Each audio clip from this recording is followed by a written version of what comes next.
Everyone welcome back to my channel that is lectures by doctor Shivi Bhasin.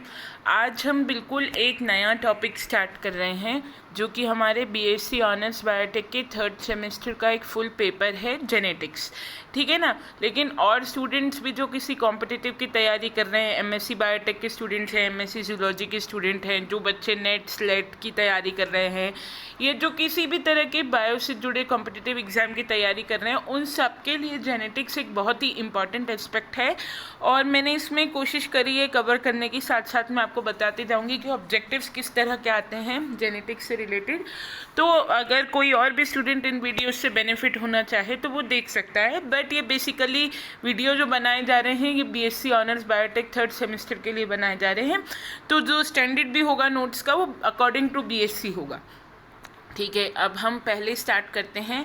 सबसे पहले हम इसमें देखेंगे कि जेनेटिक्स क्या होता है और जेनेटिक्स की स्टडी क्यों इम्पॉर्टेंट है। फिर टर्मिनोलॉजी, बेसिकली जेनेटिक्स में जो छोटी छोटी टर्मिनोलॉजी यूज़ होती है वो हमें पता होनी बहुत ज़रूरी है। उससे जुड़े क्वेश्चंस भी आ जाते हैं कई बार कॉम्पिटिटिव एग्जाम में। और वैसे भी अगर हम जेनेटिक्स पढ़ रहे हैं तो सबसे पहले और सबसे ज़रूरी बात है कि हमें उस टर्मिनोलॉजी के बारे में आइडिया हो, है ना। फिर हम मेंडल के लॉज डिस्कस करेंगे। मेंडल ने जो गार्डन पीपर अपने एक्सपेरिमेंट्स करे वो क्यों करें, सक्सेस क्या मिला उसको, और उसकी शॉर्टकमिंग्स क्या थी, क्यों उसे सक्सेस मिला, वो हम सारी चीज़ें डिस्कस करेंगे। जो मेन उनके दिए हुए क्रॉस हैं, monohybrid, dihybrid, trihybrid cross, applications क्या हैं मेंडल के प्रिंसिपल के, वो हम सब डिस्कस करेंगे। अब हो सकता है कि वीडियो इस पूरे को कवर करने में बहुत लंबा हो जाए तो बीच में मैं इसे ब्रेक भी कर सकती हूँ। देन नेक्स्ट पार्ट को हम नेक्स्ट वीडियो में कंटिन्यू करेंगे। ओके, सबसे पहले हम बात करें जेनेटिक्स की कि जेनेटिक्स क्या होता है।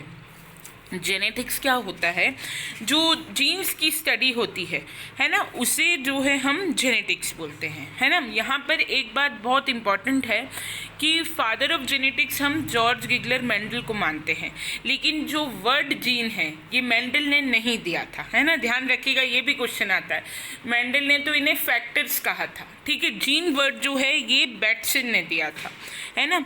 और जो टर्म जेनेटिक्स है ये बैटसन ने कॉइल करी थी सबसे पहले। देन इसमें मेंडल कौन थे? मेंडल एक मॉन्क थे जो कि ट्रेट्स जो हैं उनको, एक्चुअली ये एक मॉन्क थे जिन्होंने सारे जो ट्रेट्स किस तरह से इनहेरिट होते हैं ये डिस्कवर किया है ना। अब सबसे पहले जो मॉलिक्यूलर बेसिस ऑफ हेरिडिटी है वो वॉटसन एंड क्रिक ने इसकी शुरुआत करी थी जब उन्होंने डीएनए का स्ट्रक्चर दिया था, ठीक है।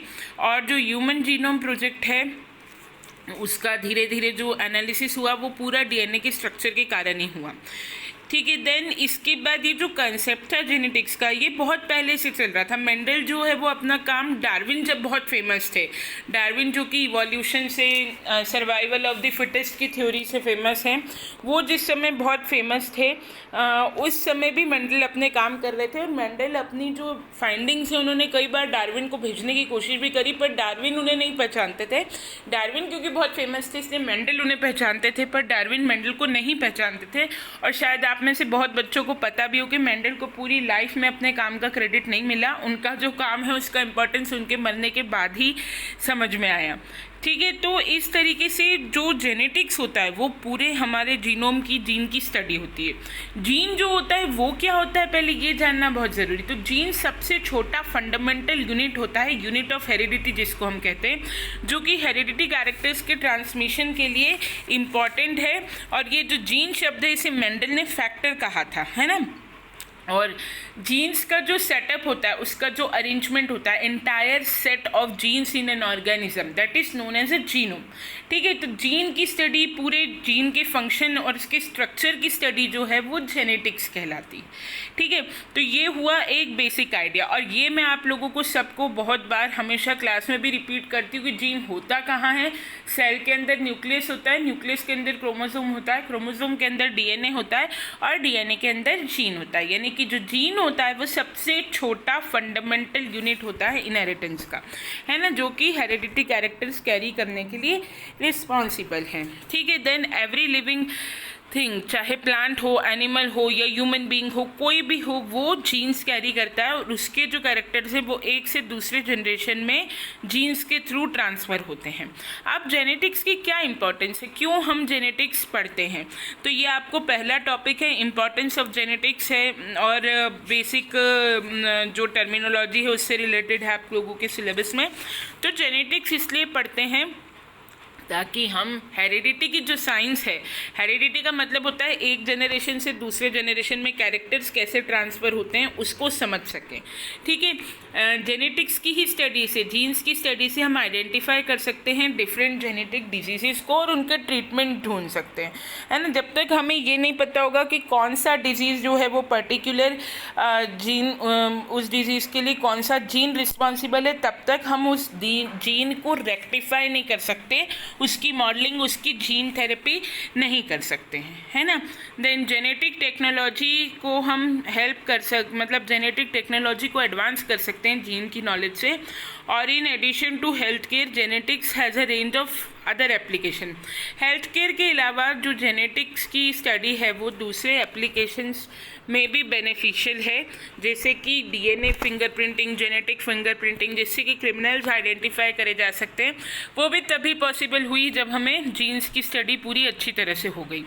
वेरिएशन को स्टडी करने में जेनेटिक्स की स्टडी इंपॉर्टेंट है। वेरिएशन मतलब जैसे कि पेरेंट्स हैं, पेरेंट्स के बच्चे जो हैं वो बिल्कुल सेम नहीं लगते, है ना, कुछ ना कुछ अंतर होता है। तो ये अंतर क्यों होता है, इस अंतर की स्टडी जेनेटिक्स की स्टडी से संभव हुई। पॉपुलेशन में चेंजेस और म्यूटेशन की स्टडी, यानी सडन डीएनए में होने वाले बदलाव को, जीन में होने वाले बदलाव को म्यूटेशन कहते हैं। तो वो म्यूटेशन की स्टडी जेनेटिक्स के कारण पॉसिबल हुई, और जेनेटिक्स के ही कारण हम इवोल्यूशन को समझ सकते हैं। इवोल्यूशन मतलब एक स्पीशीज़ से दूसरी स्पीशीज़ का ओरिजिन कैसे हुआ, ये भी सब जेनेटिक्स की स्टडी के कारण ही संभव है।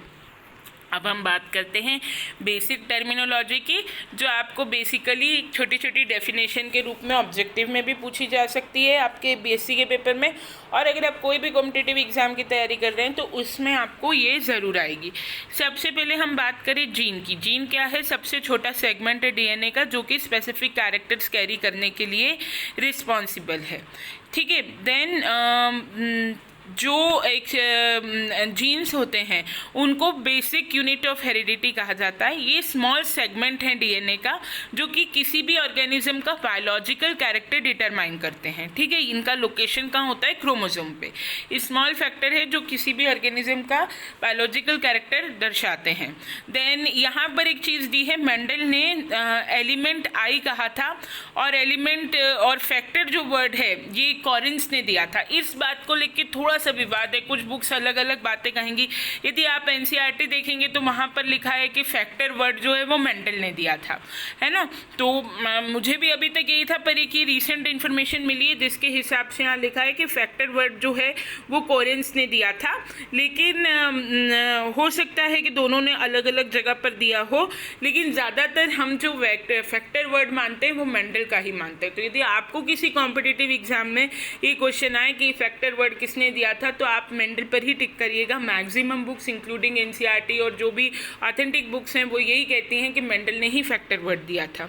ठीक है ना, उसको थोड़ा सा आप ध्यान रखिएगा, पर कई जगह कॉरिन्स का नाम भी मिलेगा, तो ये एक बार वेरीफाई किया जा सकता है, आई गेस, है ना, इसमें थोड़ा सा डिस्प्यूट है। देन जीनोम, जो टोटल जेनेटिक कंपोजिशन, पूरे के पूरे ऑर्गेनिज्म का जो टोटल ओवरऑल जेनेटिक कंपोजिशन होता है, यानी कि कितने जीन हैं, कितने जीन फंक्शनल हैं, जीन्स कैसे अरेंज्ड हैं, उस पूरे सेट को कहते हैं जीनोम। ठीक है, देन आता है अलील। अलील एक बहुत ही इंपॉर्टेंट वर्ड है, यदि आपको जेनेटिक्स की स्टडी करनी है तो आपको अलील बहुत अच्छे से समझ में आना चाहिए। अलील क्या है, alternate form of a gene, है ना। जो सबसे सादी और सबसे सिंपल डेफिनेशन स्कूल के ज़माने से आपको रटाई जाती है वो है alternate form of a gene. एक ही जीन के दो रूप, जैसे कि अगर मान लीजिए मैं हाइट के जीन की बात कर रही हूँ, तो एक कैपिटल टी होगा जो कि लंबी हाइट को डिनोट करेगा, और एक छोटा टी होगा जो कि स्मॉल हाइट को डिनोट करेगा। तो ये दोनों एक दूसरे के क्या हो गए, ये दोनों एक दूसरे के अलील हो गए, है ना। एक ही कैरेक्टर है हाइट का, जिससे ये दोनों अलग अलग रूप में एक लंबी हाइट को डिनोट कर रहा है और एक छोटी हाइट को डिनोट कर रहा है, तो ये कहलाते हैं alternate form of a gene. Genes are alleles are variant of gene controlling the same trait. ये एक ही जीन के वेरिएंट्स होते हैं, एक ही जीन को कंट्रोल करने वाले फॉर्म्स होते हैं, है ना। और ये एक ही they occupy specific region on a chromosome. ये एक क्रोमोसोम का स्पेसिफिक रीजन यानी कि एक क्रोमोसोम के स्पेसिफिक पार्ट पे होते हैं, जिस जगह ये होते हैं उसे लोकस कहा जाता है। A pair of alternative corresponding genes that are occupying the same position or locus of homologous chromosome are called allele or allelomorph. ऐसे अल्टरनेटिंग या करस्पॉन्डिंग जीन जो कि सेम पोजीशन को या same locus, homologous chromosome, homologous यानी एक जैसे भाई बहन जो क्रोमोसोम होते हैं उनके सेम लोकस पर जो अलील सिचुएटेड होते हैं उन्हें एलिलोमॉर्फ बोलते हैं। ठीक है, जो होमोलोगस क्रोमोसोम के सेम पोजीशन या सेम लोकस पर उपस्थित अलील्स होते हैं या जीन्स उपस्थित होते हैं उनको एलिलोमॉर्फ बोला जाता है। Then locus the point on the chromosome where an allele is located. जहाँ पर अलील उपस्थित होता है वो जगह क्रोमोसोम की जहाँ अलील उपस्थित होता है उसे लोकस कहते हैं। डोमिनेंट अलील और रेसेसिव अलील। डोमिनेंट अलील वो अलील होता है जो रेसेसिव की प्रेजेंस में या रेसेसिव अलील के एब्सेंस में, मतलब दोनों में से वो अलील जो अपने आप को हर परिस्थिति में एक्सप्रेस कर पाए, ठीक है, वो कहलाता है, अपने आप को एक्सप्रेस करे और दूसरे को दबा दे, वो कहलाता है डोमिनेंट। जैसे मान लीजिए एक बड़ा टी है और एक छोटा टी है। बड़ा टी जो है वो लॉन्ग हाइट के लिए, लंबी हाइट के लिए रिस्पॉन्सिबल है, छोटा टी जो है वो शॉर्ट हाइट के लिए रिस्पॉन्सिबल है। और बड़ा टी में ये क्षमता है कि अगर छोटा टी प्रेजेंट भी होगा तो भी बड़ा टी अपने आप को एक्सप्रेस करेगा और छोटी हाइट नहीं प्रेजेंट होने देगा। मतलब अगर एक बड़ा टी और एक छोटा टी है तो जो बड़े टी का कैरेक्टर है वो एक्सप्रेस होगा, छोटे टी के कैरेक्टर को वो दबा देगा। तो जो अलील जो दूसरे को दबा दे और खुद को एक्सप्रेस कर दे वो डोमिनेंट, और जो दूसरे से दब जाए और खुद को एक्सप्रेस ना कर पाए वो रेसेसिव। ठीक है, बड़ा टी यानी लंबी हाइट का जीन, छोटा टी यानी छोटी हाइट का जीन। अगर बड़ा टी प्रेजेंट है तो छोटा टी अपने आप को एक्सप्रेस नहीं कर पाएगा और हाइट कैसी हो जाएगी, प्लांट की लंबी हो जाएगी। तो हम कहेंगे कि जो लंबी हाइट है वो डोमिनेंट कैरेक्टर है और जो छोटी हाइट है वो रेसेसिव कैरेक्टर है। और छोटी हाइट कब होगी, जब बड़ा टी एब्सेंट होगा यानी दो छोटे टी होंगे। होमोजाइगस रेसेसिव ये कंडीशन कहलाएगी और इसमें प्लांट की हाइट छोटी होगी। ठीक है, अब होमोजाइगस क्या है और हेटेरोजाइगस क्या है। देखिए, जब दो अलील, मैंने बताया कि alternate form of a gene, अगर दोनों अलील एक जैसे हैं यानी बड़ा टी है, दोनों टी मतलब लंबी हाइट को डिनोट कर रहे हैं, दोनों एक जैसे कैरेक्टर्स हैं, बड़ा टी ये होमोजाइगस कंडीशन हुई। छोटा टी यानी दोनों अलील छोटी हाइट को डिनोट कर रहे हैं, है ना, ये भी होमोजाइगस कंडीशन हुई।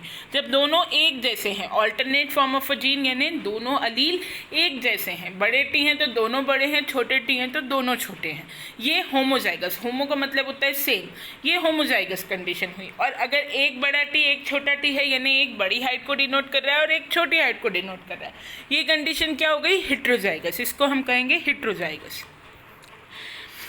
हेमीजाइगस उसको कहते हैं जब single, when genotype is determined by a single factor. अगर सिंगल फैक्टर ही है, एक सिंगल अलील है, वो इस जीनोटाइप को डिटरमाइन कर रहा है तो हेमीजाइगस कहलाता है। But hemizygous is not that important, आपको होमोजाइगस और हेटेरोजाइगस पता होना चाहिए, बार बार यही वर्ड आएगा।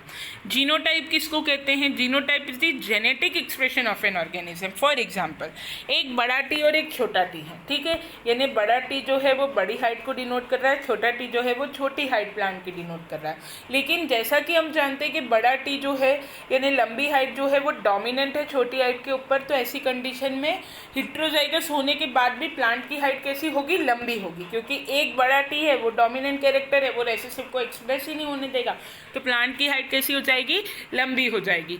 लेकिन इस कंडीशन में उसका फिनोटाइप यानी वो दिख कैसा रहा है, वो लंबा दिख रहा है, लेकिन उसका जो जीनोटाइप है, जो उसका इंटरनल कॉम्पोजिशन है, वो 100% लंबे वाला नहीं है। जब वो आगे ब्रीड करेगा तो उसकी अगली जनरेशन में, उसकी जो F1 जनरेशन आएगी, F2 जनरेशन आएगी, उसमें कहीं ना कहीं एक छोटे टी का कॉम्बिनेशन आएगा। अगर लंबे प्लांट को मैं पूरी तरह से छोटे प्लांट से क्रॉस करा दूं तो उसके आगे जो कॉम्पोजिशन आएगा वो दो छोटे टी का आएगा। मतलब कि उसका फिनोटाइप, वो प्लांट तो लंबा दिख रहा था लेकिन इंटरनली उसके कॉम्पोजिशन में कहीं ना कहीं छोटे हाइट का कैरेक्टर है। ठीक है, तो फिनोटाइप वो होता है जो फिजिकली एक्सप्रेस होता है, जो ट्रेड या जो कैरेक्टर फिजिकल अपीयरेंस में दिखे उसे हम फिनोटाइप बोलते हैं। और जो कैरेक्टर दिखे नहीं पर कहीं ना कहीं जेनेटिक लेवल पे उपस्थित हो, उस कॉम्पोजिशन को, जेनेटिक एक्सप्रेशन किसी ऑर्गेनिज्म का यदि हम उसकी बात करें तो उसे हम जीनोटाइप बोलते हैं। ठीक है, तो ये दोनों जो हैं वो आपको पता होनी चाहिए। हाँ, मैंने एक चीज़ थोड़ी सी गलत बोल दी थी, ये जो जीन वर्ड है ये जोनेथन ने दिया था, और जो जेनेटिक्स वर्ड है वो उसने दिया था, बेटसन ने दिया था, है ना। ये आपको पता होना चाहिए। जीन जो वर्ड है ये जोनेथन ने दिया था, ठीक है। और जो ये जो वर्ड फिनोटाइप है ये भी जोनेथन ने दिया था, जीन वर्ड भी जोनेथन ने दिया था, और जो जेनेटिक्स वर्ड है ये बेटसन ने दिया था, ठीक है। अब फिनोटाइप भी आप समझ गए। अब यदि हम कैरेक्टर की बात करें तो किसी भी पर्टिकुलर पार्ट, जो प्लांट का जो भी पर्टिकुलर नेचर हम उसकी डिस्कस कर रहे हैं, जैसे हम उसके अगर कलर की बात कर रहे हैं, हम उसकी हाइट की बात कर रहे हैं, हम किसी ड्रोसोफिला के आई कलर की बात कर रहे हैं, तो ये पर्टिकुलर चीज़ें उसकी क्या हो गई, उसका कैरेक्टर हो गई। डोमिनेंट कैरेक्टर और रेसेसिव कैरेक्टर यहाँ पे वही होगा जो मैंने बताया कि डोमिनेंट कैरेक्टर वो होता है जो अपने आप को एक्सप्रेस कर दे और रेसेसिव कैरेक्टर को एक्सप्रेस ना होने दे, ऐसे कैरेक्टर को हम डोमिनेंट कैरेक्टर कहते हैं। और रेसेसिव कैरेक्टर हम उसको कहते हैं जो डोमिनेंट की प्रेजेंस में एक्सप्रेस ना हो, उसको हम रेसेसिव कैरेक्टर कहते हैं।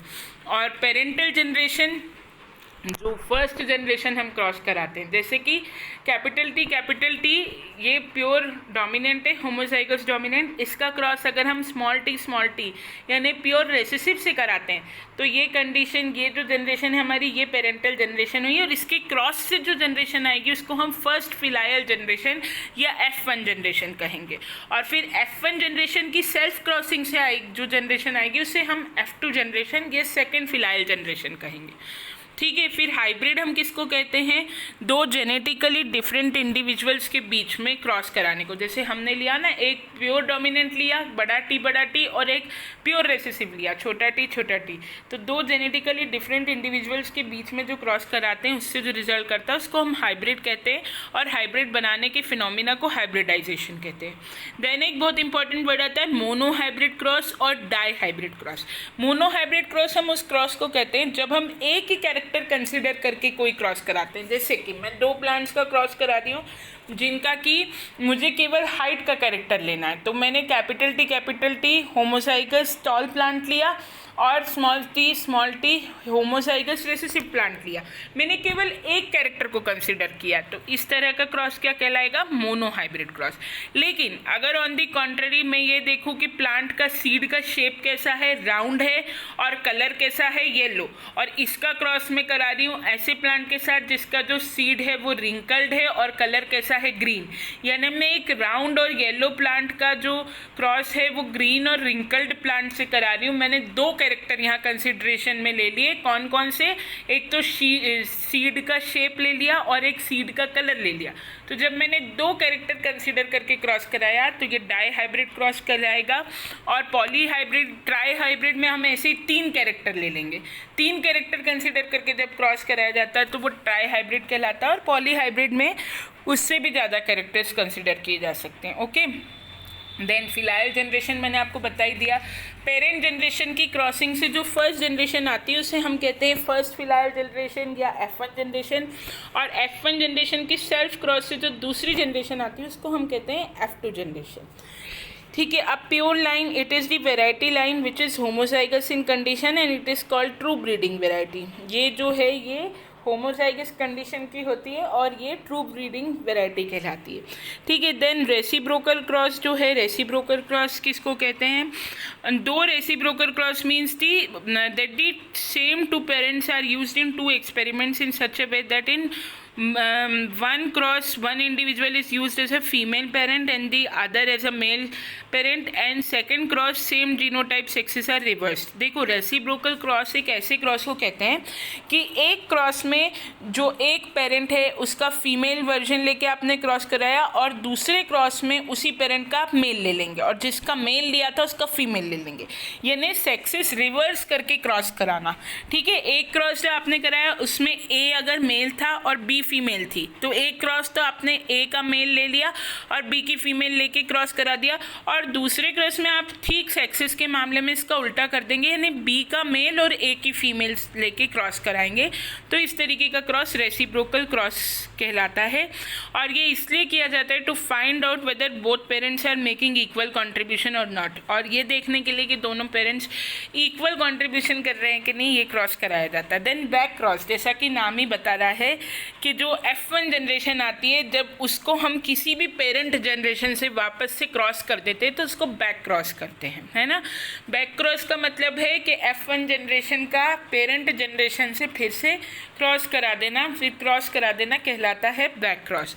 Back cross is often used in genetics for analysis of genetic constitution of offsprings, और जब भी ऑफस्प्रिंग यानी कि जो बच्चे डेवलप होते हैं उनका जेनेटिक कॉम्पोजिशन जब हमें जानना, उनका जीनोटाइप जब हमें जानना हो, तो हम F1 जनरेशन का क्रॉस करा देते हैं पेरेंट जनरेशन से।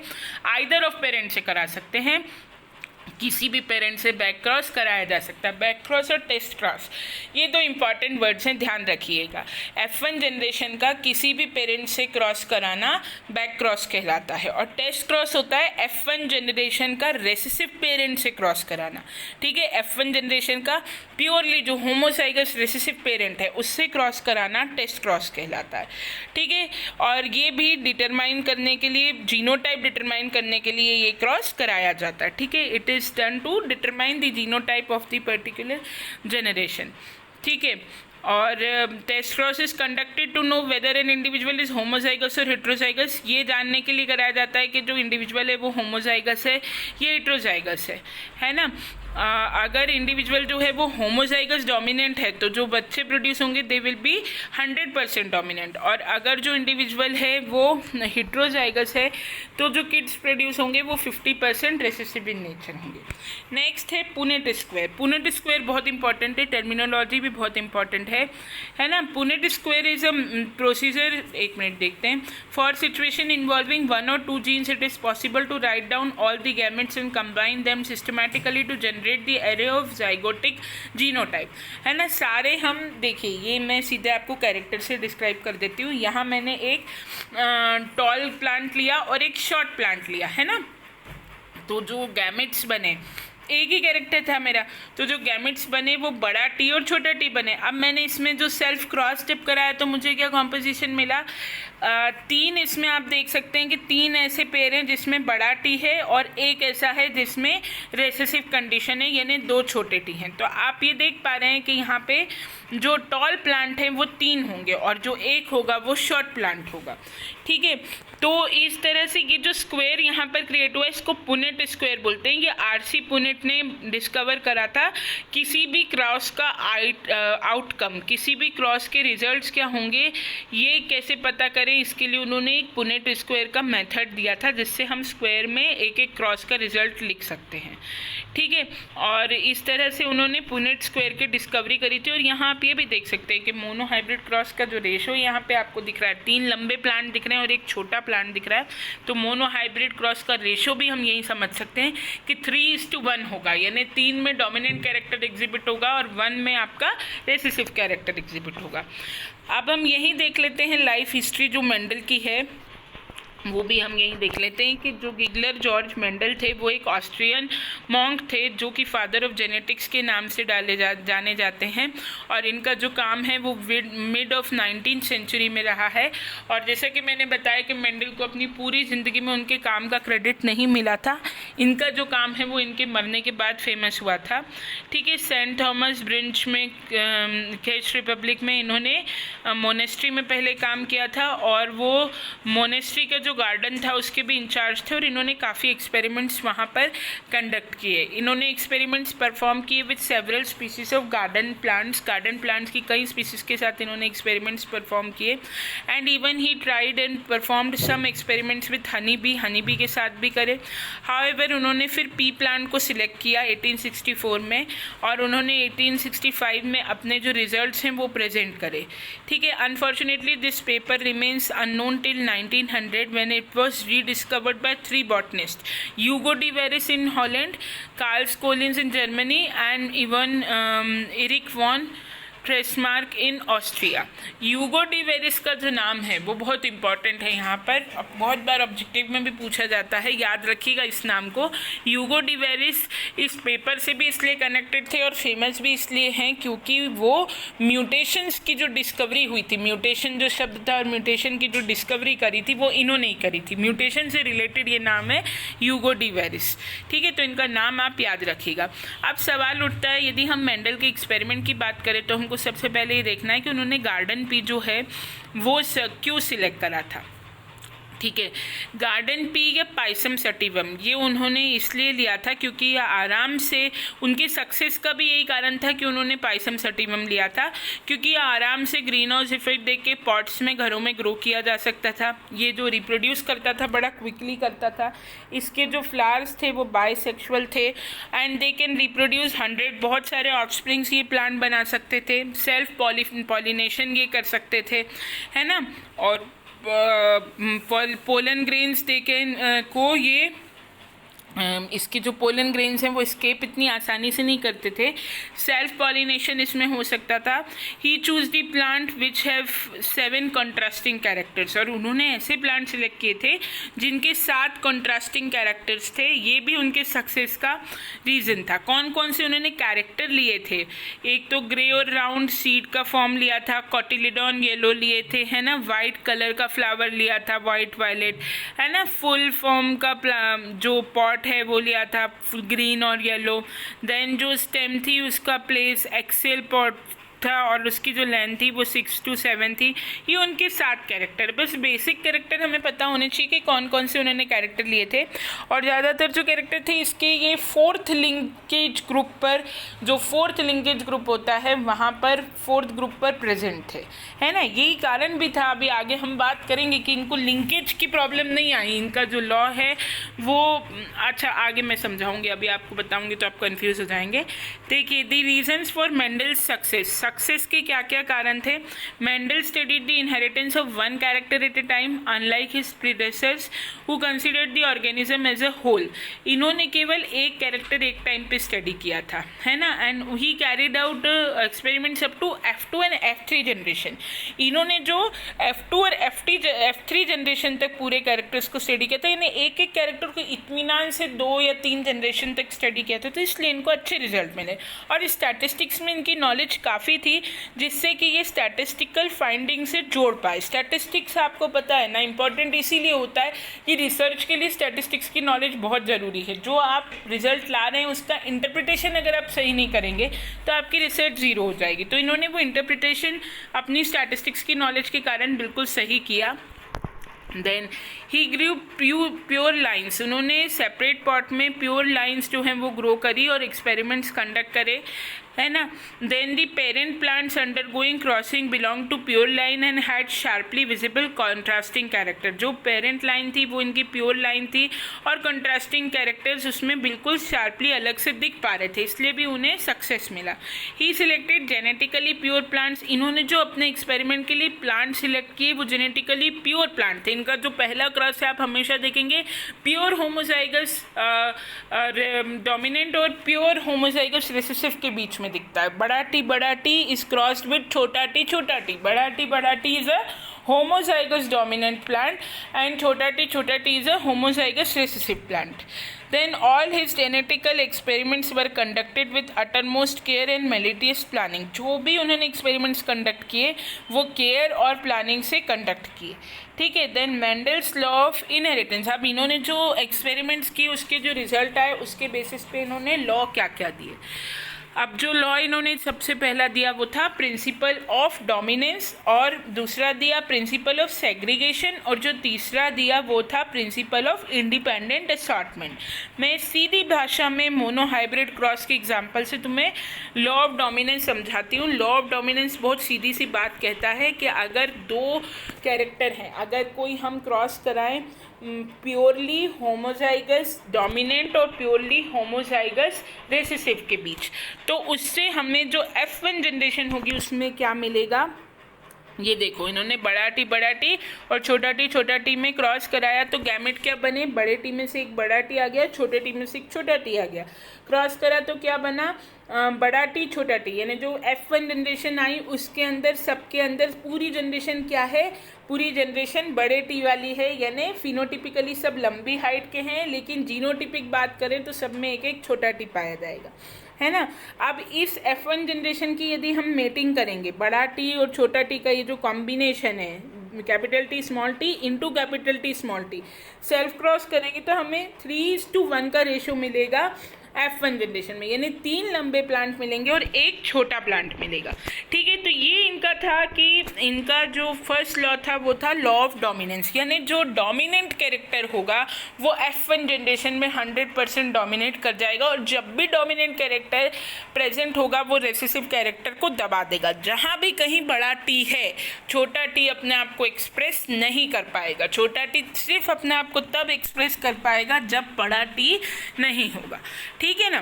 देन मेंडल जो है noted the traits that disappeared in F1 generation reappear in F2 generation. अब उन्होंने जब क्रॉस कराया तो उन्होंने देखा कि बड़ा टी छोटा टी करा के जो F1 जनरेशन आती है उसके अंदर बड़ा टी और छोटा टी, मतलब आपको सिर्फ लंबी हाइट के प्लांट मिल रहे हैं, छोटी हाइट का प्लांट F1 जनरेशन में नहीं मिल रहा है। जब आपने प्योर डोमिनेंट और प्योर रेसेसिव का क्रॉस कराया तो पूरी की पूरी आपको F1 जनरेशन में केवल लंबी हाइट के प्लांट ही मिल रहे हैं, लेकिन F2 जनरेशन, जब आप F1 जनरेशन का क्रॉस करा रहे हैं तो F2 जनरेशन में आपको 3 तो लंबे प्लांट मिल रहे हैं और एक छोटा भी मिल रहा है, यानी जो कैरेक्टर डिसअपियर हो गया था F1 जनरेशन में वो वापस से F2 जनरेशन में रीअपियर हो गया, है ना। हम किसी डिजीज़ के लिए भी ऐसा क्रिस क्रॉस ट्रेंड देखते हैं, हालांकि वो बहुत जुड़ा हुआ नहीं है इस बात से, लेकिन डायबिटीज़ के लिए कहते हैं ना कि डायबिटीज़ अगर आपके पेरेंट्स को हो तो आप में इनहेरिट होने का चांस इतना ज़्यादा नहीं, अगर आपके ग्रैंड पेरेंट्स को हो तो वो आपके अंदर इनहेरिट होने का ज़्यादा चांस है। दादा दादी को या नाना नानी को हो तो उसका आप तक आने का ज़्यादा चांस है। हालाँकि बातें जुड़ी हुई नहीं है, लेकिन फिर भी मैं समझाने के लिए आपको ध्यान में रहे इसलिए कह रही हूँ कि अगर ऐसे ट्रेंड्स हम कई जगह अभी भी देखते हैं, ठीक है। अब इसके बाद जो है वो रेशो बताया उन्होंने, है ना। Mendel noted that the traits that disappear in F1 generation reappear in F2 generation. The F2 generation has a ratio of 3:1। F2 generation का जो रेशो है वो 3:1 है। Mendel reason that information to create the trait was present in F1 generation in the form of factor now called as genes. उन्होंने बताया कि जो F1 generation में ये ट्रेड था लेकिन ये अपीयर नहीं हो पा रहा था, ये इसने फिनोटिपिक एक्सप्रेशन कहाँ दिया, F2 जनरेशन में दिया। For easy understanding letters are use to delete, ये ठीक है, अलील को हम लेटर्स से डिनोट करते हैं। Individual with identical alleles are, ये मैंने आपको पहले ही बताया कि जो एक जैसे अलील, बड़ा टी होमोजाइगस डोमिनेंट, छोटा टी होमोजाइगस रेसेसिव, बड़ा टी और छोटा टी हिट्रोजाइगस, लेकिन कैरेक्टर जो है वो लंबी हाइट दिखाएगा, फिनोटिपिकली लंबा होगा पर जीनोटिपिकली वो एक हिट्रोजाइगस है ना। Then Mendel had conducted experiment for 7 different traits in garden pea के उन्होंने 7 ट्रेड के लिए एक्सपेरिमेंट कंडक्ट करे and results of reciprocal cross are always the same, और उन्हें हर बार सेम रिजल्ट्स मिले। F1 जनरेशन जो है वो एक पेरेंट को रिजेंबल करती हुई मिली गई, और जो पहला F1 जनरेशन आई उसमें एक जो ट्रेड था वो पूरा डिसअपियर हो गया और वो ट्रेड फिर से रीअपियर हुआ F2 जनरेशन में, ठीक है। अब दूसरा जो इनका लॉ था वो था law of segregation, law of segregation of gametes, ठीक है। लॉ ऑफ सेग्रीगेशन का मतलब है, इसे आप सीधी तरह से समझिए, उनका कहना था कि जब कोई भी कैरेक्टर गैमेट फॉर्मेशन के दौरान सेग्रीगेट हो जाता है, सेग्रीगेट होने का मतलब ये है कि जैसे बड़ा टी है और छोटा टी, ये मान लीजिए एक बड़ा टी एक छोटा टी, यानी कि हिट्रोजाइगस कंडीशन है। हिट्रोजाइगस कंडीशन का ये जो प्लांट है ये जब गैमेट फॉर्मेशन करेगा, गैमेट का मतलब होता है स्पर्म और ओवा बनाएगा, तो ये जो जीन है, ये जो अलील है, ये अलग हो जाएंगे। बड़ा टी अलग गैमेट में जाएगा, छोटा टी अलग गैमेट में जाएगा, है ना। मेरी बात को थोड़ा समझने की कोशिश करिए। बोर्ड होता तो मैं ज़्यादा अच्छे से समझा पाती, पर अभी जो कंडीशन है हमें इसमें ही चलना पड़ेगा। जैसे कि उन्होंने यहीं इसी से आप समझ लो, जहाँ उन्होंने ये लॉ ऑफ डोमिनेंस, ये देखो यहाँ गैमेट बन रहा है ना, उन्होंने बोला कि अगर ये बड़ा टी छोटा टी की कंडीशन है तो ये जो गैमेट फॉर्मेशन होगा उसमें ये बड़ा टी अलग गैमेट में जाएगा और छोटा टी अलग गैमेट में जाएगा, ऐसे गैमेट फॉर्मेशन होगा जैसे ऊपर हो रहा है। लेकिन ये जो गैमेट फॉर्मेशन होगा इसमें ये अलील अपना कैरेक्टर लूज, अपनी आइडेंटिटी लूज नहीं करेंगे। बड़ा टी अगर कहीं जा रहा है तो वो लंबी हाइट को ही कोड करेगा, उसकी आइडेंटिटी है लंबी हाइट को कोड करना, वो अपने बेसिक कैरेक्टर को नहीं छोड़ेगा। छोटा टी अगर कहीं जा रहा है तो वो छोटी हाइट को ही डिनोट करेगा, भले ही वो अपने आप को एक्सप्रेस कर पाए या नहीं कर पाए, लेकिन वो अपनी इंडिविजुअलिटी को, अपनी आइडेंटिटी को ख़त्म नहीं करेगा। ये बात उन्होंने इस लॉ में बताई कि जो सेग्रीगेशन ऑफ गैमेट्स होता है, गैमेट के फॉर्मेशन के दौरान अलील्स जो होते हैं वो सेग्रीगेट करते हैं लेकिन उनकी जो आइडेंटिटी है वो नहीं खोते हैं, है ना। Their identity is not lost when plants and dominant phenotypes are self cross. जब सेल्फ क्रॉस कराया जाता है तो 1/3 जो है वो ट्रू ब्रीडिंग आते हैं, 2/3 produce progeny with both phenotype, और 2/3 प्लांट ऐसे आते हैं जो दोनों तरह के फिनोटाइप, टॉल प्लांट भी देंगे, शॉर्ट प्लांट भी देंगे। We can determine whether an individual with dominant phenotype is homozygous और हेट्रोजाइगस। और हम ये डिटरमाइन कर सकते हैं कि डोमिनेंट फिनोटाइप का जो ऑर्गेनिज्म है वो होमोजाइगस है या हेट्रोजाइगस है। A more common way to determine whether an individual with the dominant phenotype is homozygous और heterozygous is to perform a test cross. और अगर हमें जानना है कि जो हमारी जनरेशन आई, जो ऑफस्प्रिंग आया, वो होमोजाइगस है या हेट्रोजाइगस, तो उसके लिए बेस्ट है कि हम टेस्ट क्रॉस करें। टेस्ट क्रॉस में आपको बता चुकी हूँ, F1 जनरेशन का जो है वो पेरेंट, रेसेसिव पेरेंट के साथ जो क्रॉस होता है उसको टेस्ट क्रॉस बोलते हैं, ठीक है। तो इस तरह से जो सार है लॉ ऑफ सेग्रीगेशन का वो ये है कि जब गैमेट फॉर्मेशन होता है तो जो अलील्स होते हैं वो सेपरेट हो जाते हैं, वो अलग हो जाते हैं। और अलील्स का जो सेपरेशन है वो जब होता है, जैसे बड़ा टी छोटा टी अगर एक कॉम्बिनेशन है तो जब गैमेट बनेगा तो बड़ा टी अलग चला जाएगा और छोटा टी अलग चला जाएगा। और इस दौरान ये जो बड़ा टी और छोटा टी है ये अपनी आइडेंटिटी लूज नहीं करेंगे, ये जिस कैरेक्टर को शो कर रहे हैं ये उसी को शो करेंगे। बड़ा टी ही लंबी हाइट ही डिनोट करेगा और छोटा टी छोटी हाइट ही डिनोट करेगा, ठीक है। इसको हम कहते हैं law of segregation of gametes, ठीक है। अब थर्ड और बहुत इंपॉर्टेंट लॉ आता है इनका, law of independent assortment. Law of independent assortment ये कहता था कि अगर कोई दो जीन है, सपोज इन्होंने एग्जाम्पल दिया राउंड शेप है जीन का और येलो कलर है, और इसका क्रॉस कराया ग्रीन कलर के प्लांट के साथ और जिसके रिंकल्ड सीड है, सीड शेप कैसा है, रिंकल्ड है, यानी दो कैरेक्टर हो गए, एक सीड शेप का और एक सीड के कलर का। तो इनका कहना था कि सीड शेप और सीड कलर वाले जो जीन्स हैं ये एक साथ ही गैमेट में जाए या एक साथ इनहेरिट हों, ये जरूरी नहीं है। हर जीन इंडिपेंडेंट है, इन्होंने ये कहा था कि हर जीन इंडिपेंडेंट है, क्योंकि जब इन्होंने क्रॉस कराया राउंड और येलो सीड का ग्रीन और रिंकल्ड से तो इनको हर कॉम्बिनेशन मिला। ये इन्होंने डाई हाइब्रिड क्रॉस कराया, इनकी जो F1 जनरेशन आई उसमें सब राउंड और येलो थे, लेकिन जब इन्होंने F1 जनरेशन का सेल्फ क्रॉस कराया पुनेट स्क्वायर में तो इनको जो रेशो मिला वो 9:3:3:1। इस रेशो को याद कर लीजिए, दिमाग में बिठा लीजिए। Phenotypic ratio of monohybrid crosses 9:3:3:1 है ना। जीनोटिपिक रेशो बहुत लंबा चौड़ा है इसका, वो भी आपको याद करना पड़ेगा। वो जो आपको मैं नोट प्रोवाइड करूँगी उसमें भी दिया हुआ है, वो रहता है 1:2:2:4:1:1:2:1:2:1, ये आपको याद रखना पड़ेगा, है ना। तो ये इन्होंने क्या करा कि पहले तो राउंड रिंकल्ड, ग्रीन रिंकल्ड और राउंड और येलो का क्रॉस कराया, तो इनको जो F1 जनरेशन मिली वो राउंड और येलो मिली। फिर उन्होंने राउंड और येलो का जब सेल्फ क्रॉस कराया तो इन्होंने देखा कि हर कॉम्बिनेशन मिल रहा है ना, राउंड और येलो भी मिल रहा है, राउंड और ये ग्रीन भी मिल रहा है, ग्रीन और रिंकल भी मिल रहा है और ग्रीन और येलो भी मिल रहा है। तो इन्होंने ये कंक्लूड कर दिया सादी भाषा में कि कोई ज़रूरी नहीं कि जहाँ राउंड जाए वहीं येलो भी जाए और जहाँ ग्रीन जाए वहीं रिंकल्ड भी जाए। क्रॉसिंग हो सकती है, हर जीन इंडिपेंडेंट है, ये इनका कहना था कि कोई ऐसा जीन नहीं दुनिया में जो एक दूसरे से जुड़ा हो, जो एक साथ इनहेरिट हो।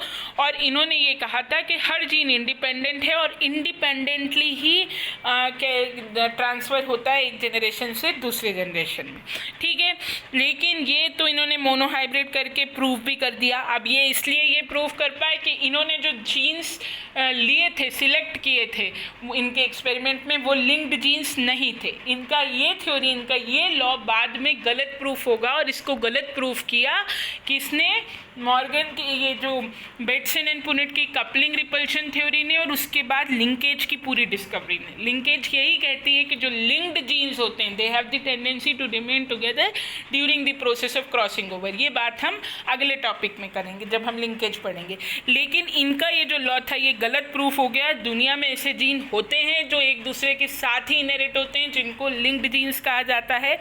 लेकिन क्योंकि इन्होंने जो जीन अपने एक्सपेरिमेंट में कंसिडर किए थे वहाँ पर वो जीन लिंक्ड नहीं थे, तो वो जीन अलग अलग इनहेरिट हो रहे थे, इसलिए इन्होंने ये यूनिवर्सल मान लिया कि कोई भी जीन्स ऐसे नहीं होते हैं जो एक दूसरे के साथ ही इनहेरिट होते हैं, बल्कि जीन्स इंडिपेंडेंटली असर्ट होते हैं, ये इन्होंने मान लिया। लेकिन इनकी ये थ्योरी, ये सबसे बड़ा रीज़न था इनके फेलियर का, इनकी ये थ्योरी बाद में गलत प्रूफ हुई। ओके, जितने भी इन्होंने कैरेक्टर लिए थे वो सब एक ही उस पे थे। तो डाई हाइब्रिड क्रॉस दो कैरेक्टर्स को लेके क्रॉस किया जाता है। पहली जो जनरेशन आती है उसमें डोमिनेंट कैरेक्टर्स ही शो होते हैं। सेल्फ फर्टिलाइजेशन के बाद जो दूसरी जनरेशन आती है उसमें 9:3:3:1 का फिनोटिपिक रेशो होता है। जीनोटिपिक रेशो भी मैं आपको अलग से प्रोवाइड कर दूंगी, है ना। आप जीनोटिपिक रेशो भी याद रखिएगा। डाई हाइब्रिड क्रॉस बहुत इंपॉर्टेंट है, प्रैक्टिकल में आपको सिर्फ ये क्रॉस ही करने को दिए जाते हैं कई बार, है ना। देन ट्राई हाइब्रिड क्रॉस, जब हम 3 कैरेक्टर्स को इंटू क्वेश्चन लेंगे तो जो क्रॉस होता है 3 कैरेक्टर्स जब हम कंसिडर करते हैं तो जो क्रॉस होता है that is known as a trihybrid cross, ठीक है। जैसे टॉल प्लांट, येलो कलर और राउंड उसका सीड शेप, इसको हमने ड्वार्फ प्लांट, ग्रीन कलर और रिंकल्ड सीड शेप, इसके साथ में क्रॉस किया। टॉल वाला जो ग्रुप है वो डोमिनेंट है, तो F1 जनरेशन यही आई। जब F2 जनरेशन हम आई तो उसका जो फिनोटिपिक रेशियो था वो 27:9:9:3:3:3:1 था, ठीक है।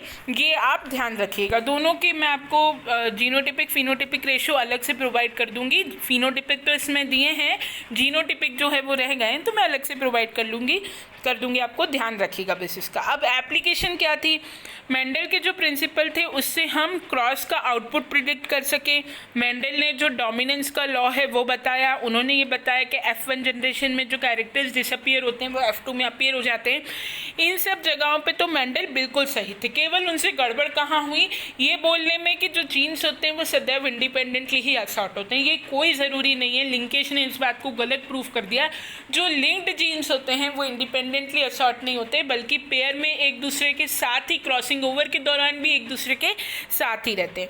अब कंक्लूजन हम क्या ड्रॉ कर सकते हैं इससे कि मेंडल का जो लॉ है वो सेग्रीगेशन एंड इंडिपेंडेंट असॉर्टमेंट का let us step closer to understanding the relationship between parental and their offspring. Parents और ऑफस्प्रिंग्स के बीच में इसने हमें रिलेशन समझने में मदद की। दो अलील अगर सेपरेट होते एक दूसरे से तो वो इंटरचेंज होंगे इंडिपेंडेंटली, और इसने Mendel law set the basic terminology. Basic जो कंसेप्ट है जेनेटिक्स का वो मेंडल ने ही दिया, इसीलिए Mendel is known as the father of genetics. Video थोड़ा सा लंबा हो गया, लेकिन मैंने एक में इसलिए कर दिया कि कंटिन्यूटी में आप समझेंगे तो आपको चीज़ों को समझने में आसानी होगी।